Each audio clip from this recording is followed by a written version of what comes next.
والصلاة والسلام على رسول الله وعلى آله وصحبه أجمعين أما بعد.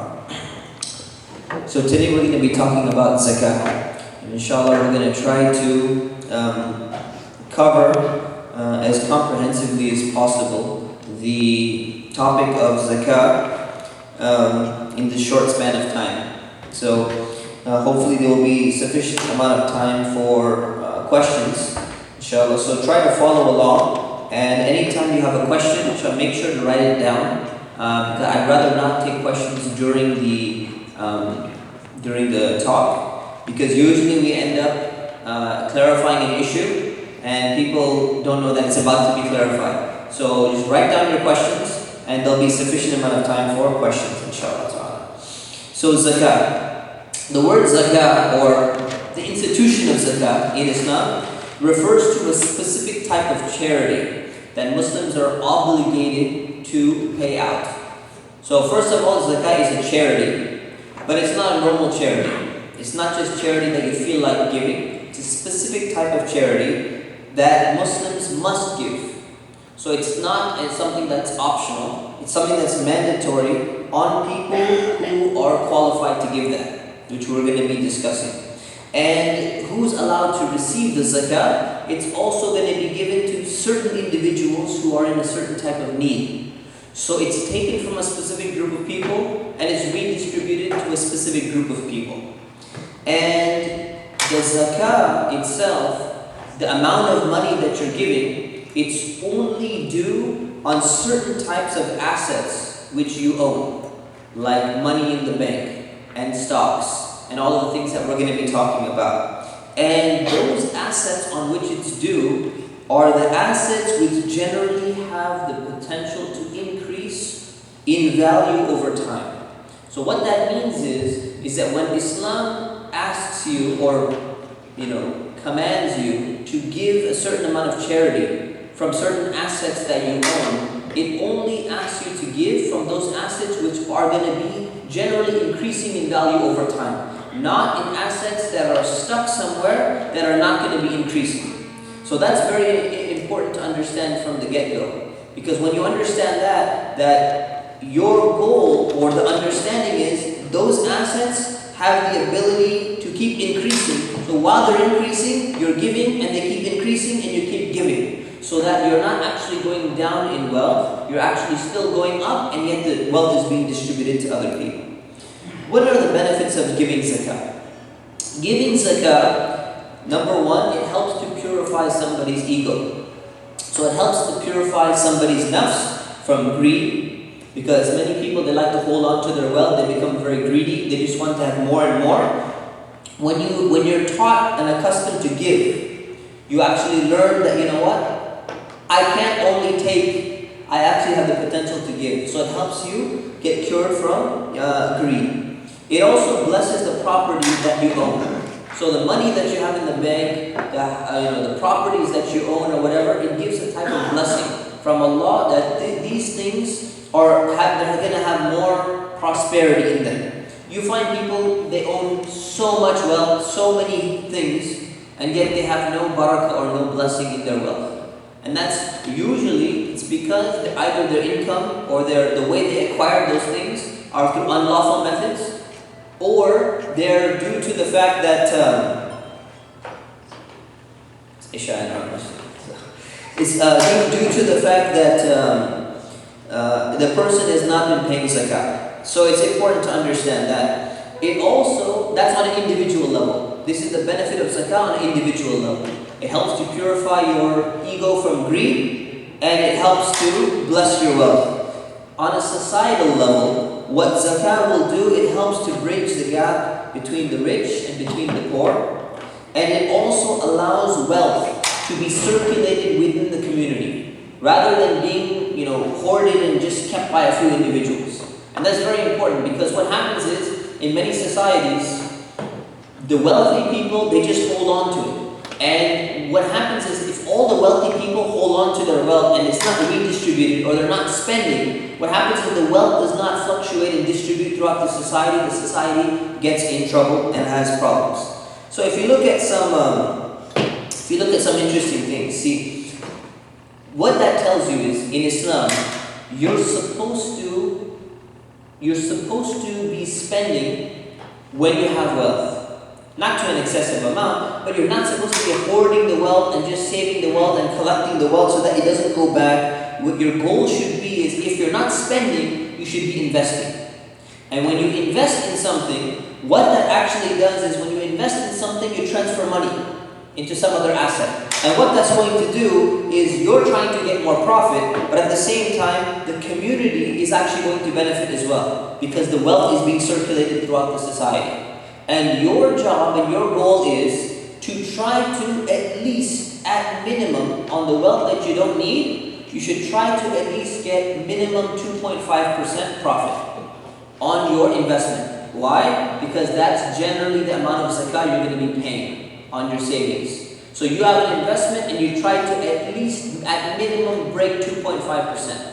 Assuming that the inflation rate is going to continue, let's say it's 1, 2, 3%, you want to at least try and break that ratio as well, so that your zakat is taken care of, your inflation is taken care of, and still you're increasing in wealth while paying off your zakat. So that's generally the idea of Muslim investing, what we should do. It's not that you keep your money in your house, or you keep your money simply in a bank and it just sits there and it collects and it stays idle. Because what's going to happen is, you pay zakat every year, it's just going to keep on decreasing. You say, well, my wealth just keeps going down. It's because you're taught and you're supposed to be investing to recirculate the wealth, as well as to be able to pay off your zakat.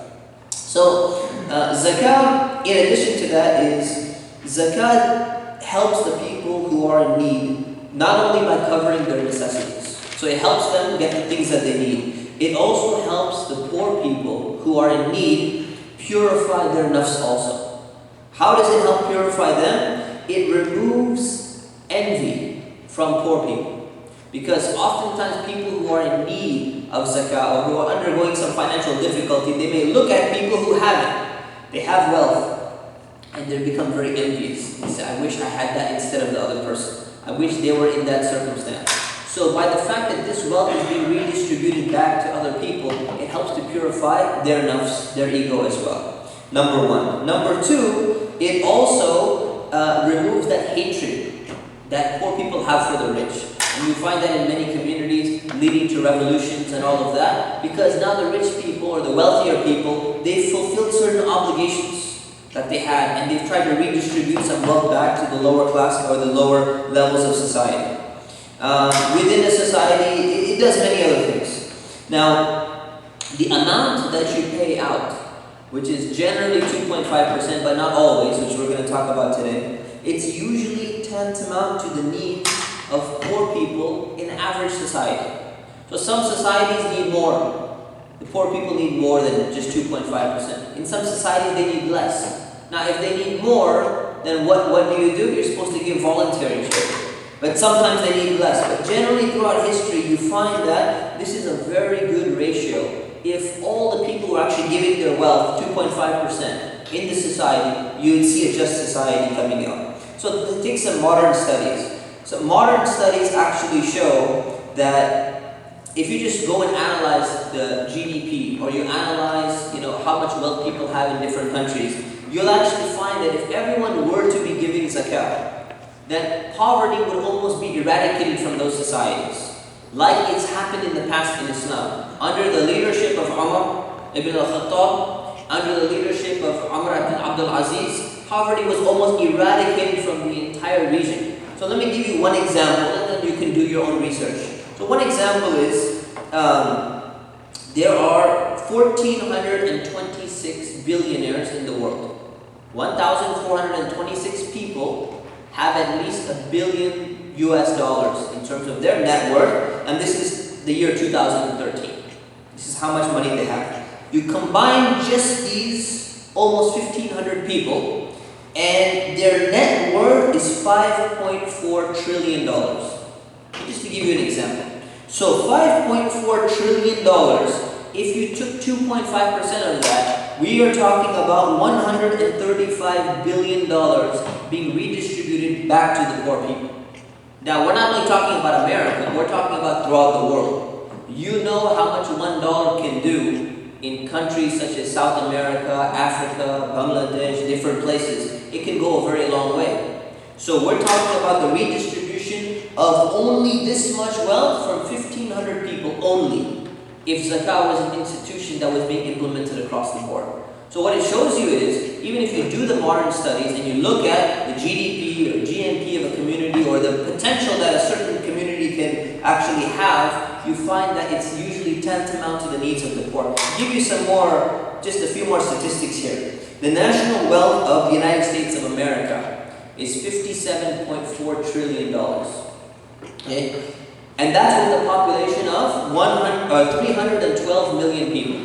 So if you average that and you say if Zakat, let's say theoretically, Zakat was taken from every single person, right, and redistributed back to everybody else, how much money would a person be getting per year? They would be getting, just from Zakat only, $4,600 per person.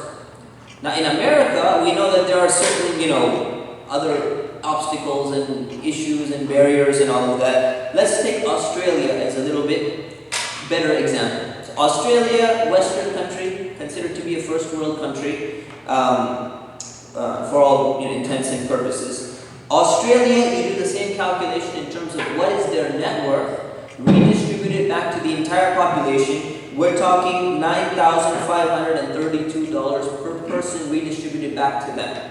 Generally, if you calculate just the average rent payment in a non-California area, non-New York area, you'll find that this will generally take care of the needs that people actually have so that they're not going to be stuck in debt. They can go ahead and try and start earning money, and they can go ahead and get a job, and they don't have to worry about living paycheck to paycheck. And this is just the bare minimum when it comes to Zakat, if nothing else was going on. So just looking at modern studies, you see that Zakat as an institution, had it been implemented on a global scale, it would have solved almost most, not all in every circumstance, but most of the problems of poverty throughout the world. Now obviously it's not implemented on a global scale because only Muslims need to pay it. But even Muslims, if they were to pay it, generally, properly, throughout the world, you would find that in Muslim countries alone, where the Muslims are a majority, you would not find this level of poverty. Which means there's no way in the world that Zakat is being paid by the vast majority, meaning like 80-90% of Muslims throughout the world. You cannot imagine how there could be the oil billionaires and the palaces that are being built, and then the same district next door, you see people don't have any food to eat. It could never happen in a society where Zakat was being properly collected. So this is something that's important to understand at the get-go. The word Zakat, or the institution of Zakat, has been mentioned in the Quran 82 times at minimum. That's just my count that I found. Could be more, but this is at minimum 82 times. And the interesting thing is Zakat has been coupled with prayer in the Quran in at least 32 places. So it's mentioned side by side with the conjunction and.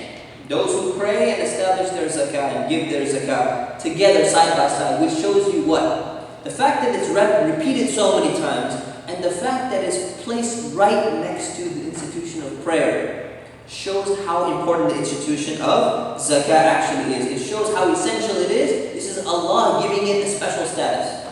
And the reality of the situation, despite that, is that most Muslims, and I'm speaking about our own community as well, most Muslims don't really know much about Zakat. They don't know how to pay it. They don't know where it goes to. And many Muslims don't pay it because of their ignorance.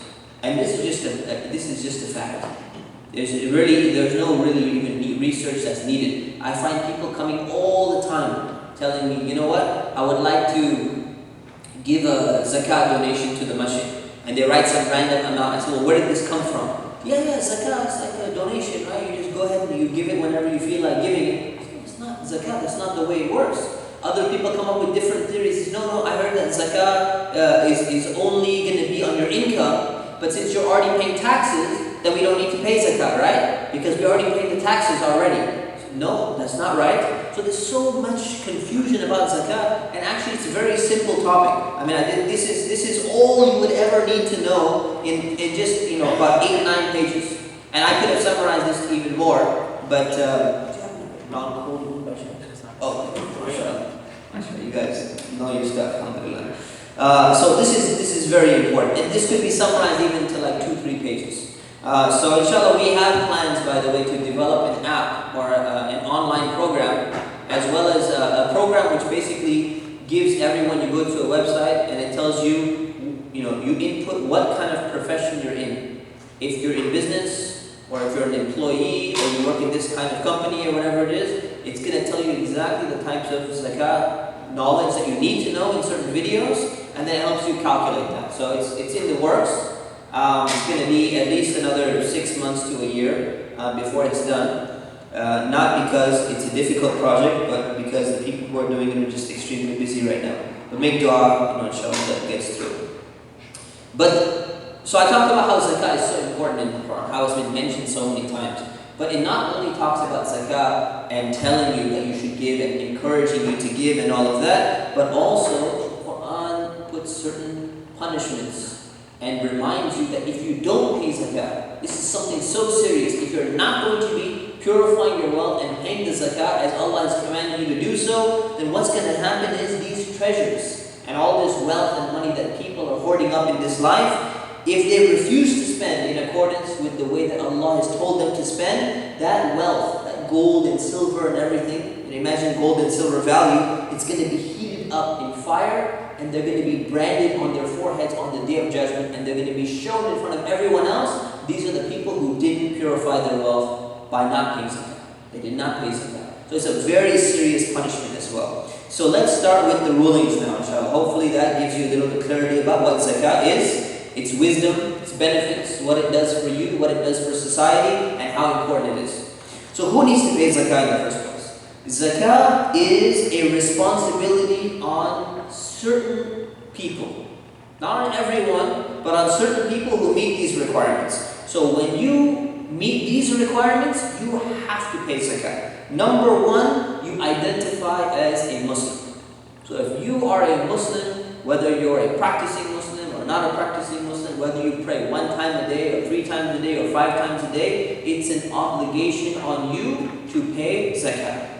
Now, a little bit of a theoretical note here is that if there is an Islamic state, assuming that there's an actual Islamic state, the Islamic state has the authority to collect zakat from you and distribute it on your behalf. And that's their responsibility. So imagine that there was an Islamic state, a proper one, then you wouldn't even need to worry so much about paying zakat, because they would simply monitor your bank account, and they would withdraw the 2.5% from there, and they would be checking your business when you're doing your taxes or whatever it is, and it will automatically be taken out, so that the same way that when you're working for a company, in your paycheck, right, it's automatically the taxes are going to be deducted to make sure that you're not running away or trying to avoid taxes or whatever it is. So the same thing in an Islamic state would happen. However, non-Muslims who would be living under an Islamic state, or non-Muslims at all, are not obligated to pay the zakat. But what do you do in a place, and by the way, it's interesting because under General Zia al-Haq, Prime Minister Zia al-Haq in Pakistan, they tried to implement this system again, where they're going to be collecting zakat directly from the bank accounts. Anyone familiar with this history? A little bit, right? So they started doing this. And you'd be so shocked that Muslims, people who are Muslims, Sunni Muslim, what did they do? They started changing their declaration of their religion on paper to either say, I'm Shia, because they wouldn't collect the same amount because they have a different amount that they pay, or they'd say, I'm Christian. I'm not Muslim on paper, yet they're Muslim in reality. And they would come to the masjid because they don't want to pay zakat. SubhanAllah. If there was major corruption in the government, perhaps it could be understandable. But at that time, I'm assuming it wasn't as bad as it is now. For people to just get out of that, their wealth is so important that they're willing to change on paper even their religious affiliation just to get out of it. So this is something very, unfortunate. But in the absence of an Islamic state, what should you do? You have two options. Option number one is to calculate the zakat yourself and pay it yourself, and that's an obligation, and distribute it yourself. Option number two is that non-Muslims, or Muslims who are living in a place where there is no Islamic authority, what should they do, or what can happen? Regional Islamic organizations should take the responsibility to collect that wealth on behalf of the Muslim community, and they should be distributing that wealth on behalf of the Muslim community. Now, when it comes to collecting the wealth on behalf of the Muslim community, they can't force you to give it, right? Because they're not a governmental authority. So they cannot come and say, you know what, we're going to go and check your bank account or something like that. So it's your obligation and your responsibility as a Muslim to make sure that you're going and giving to those organizations your zakat. And you need to make sure that the ones you're giving it to are ones that are credible, are ones that are real, legitimate, and they know what they're doing. They know who they're going to be distributing it to. They have some knowledge of zakat, or they have maybe some scholars, Islamic scholars, who have an understanding of zakat on their board, so that it's going to be distributed in the right way. So you want to make sure you go to the right place. CNN had an issue, a special, a few months ago on the top 10 worst charities in America. Not Muslim charities, but the top 10 worst charities in America. And the list was like, they picked from like 500 of the worst charities ever. And they said so many of those charities that you walk, you go to your grocery store, you go to Albertsons, you go to Ralph's, and they say, please donate to the orphans, can you put some money in here, and we're sending money over there. And remember when Hurricane Katrina came, or remember when there was an earthquake in Haiti, and all of those things going on, people were text messaging their donations, and they were raising all of these funds. Half of those organizations did not distribute that money at all. They were con artists who set up these fake organizations, and they channel 90% or 95% of their money into advertising for their own whatever, Gold Cross or whatever organization they have, in order to take people's money. And they found out that those people, it was their family member or their best friend who owned the advertising organization. So it was a whole scam. And they exposed how, and this is the first time, probably really publicly on mainstream media, that it was being exposed how many people have been taken for a ride. So Muslims should also be careful.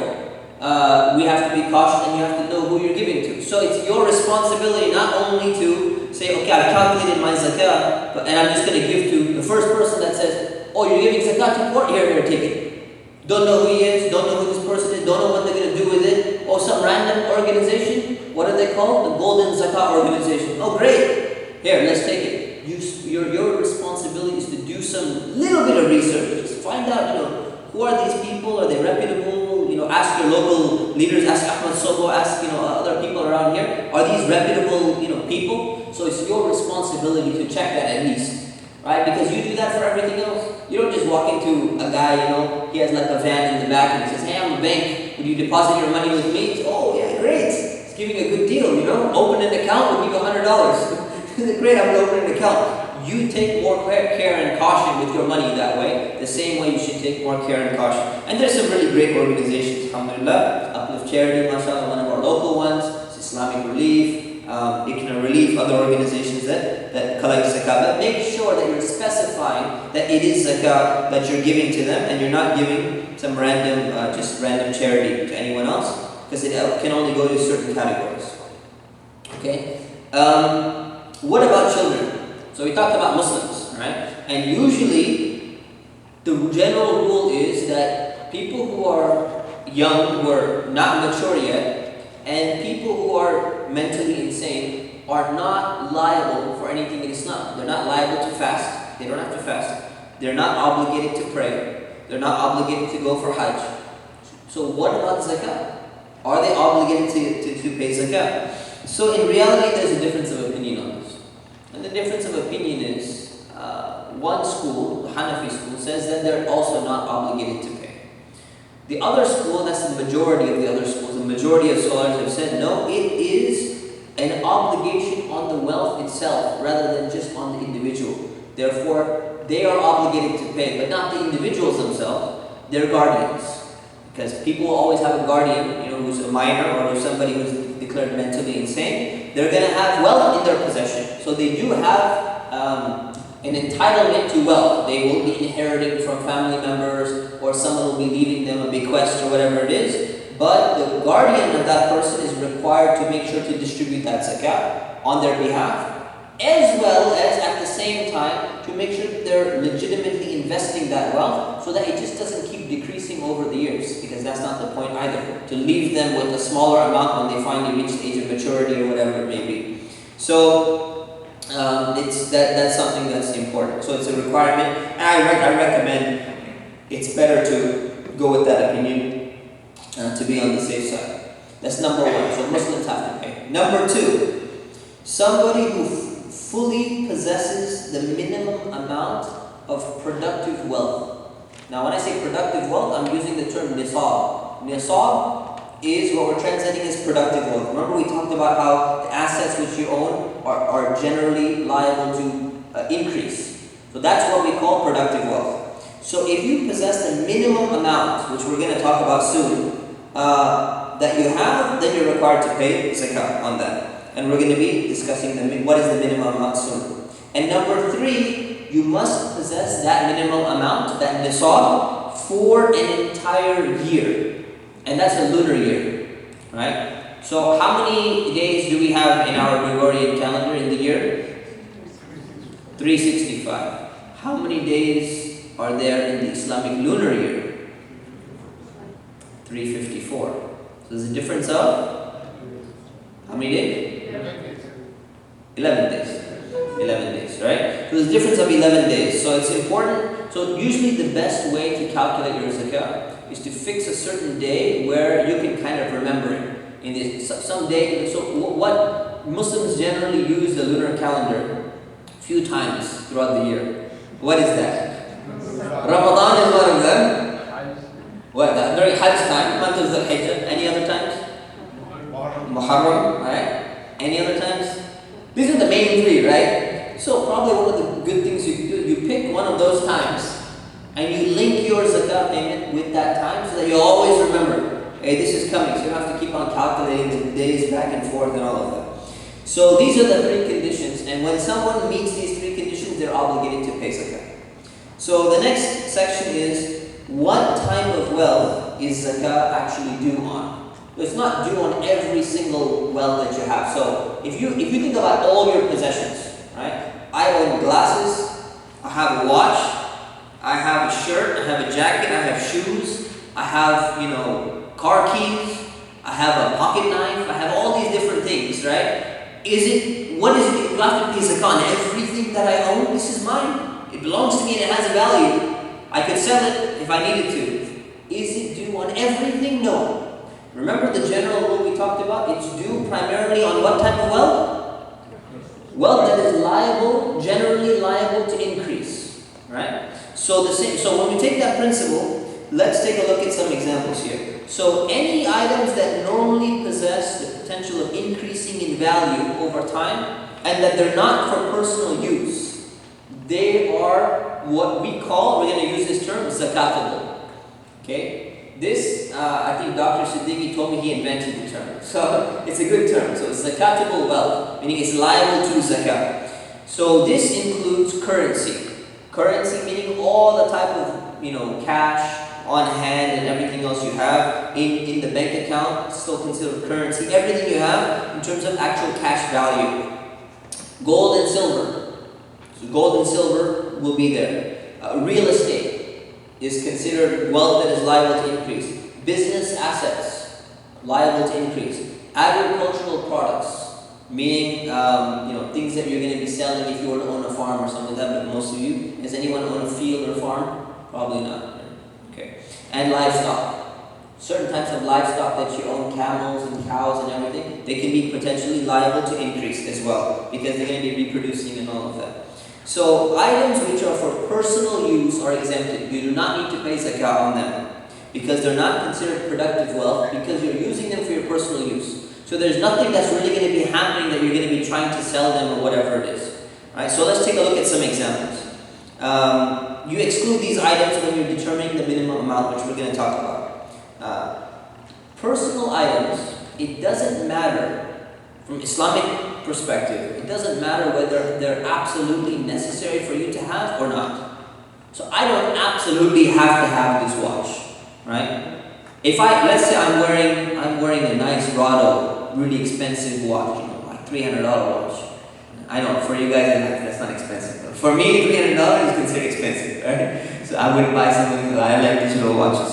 So if I were wearing some type of expensive watch, I'd say, well, I could have bought a $40 watch.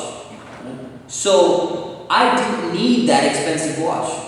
So now should I say that, well, kind of having a watch is almost like a general necessity. It's pretty important to have, but not the quality of the expensive watch, $300 watch. So do I need to deduct certain amount or something along those lines? The answer is no.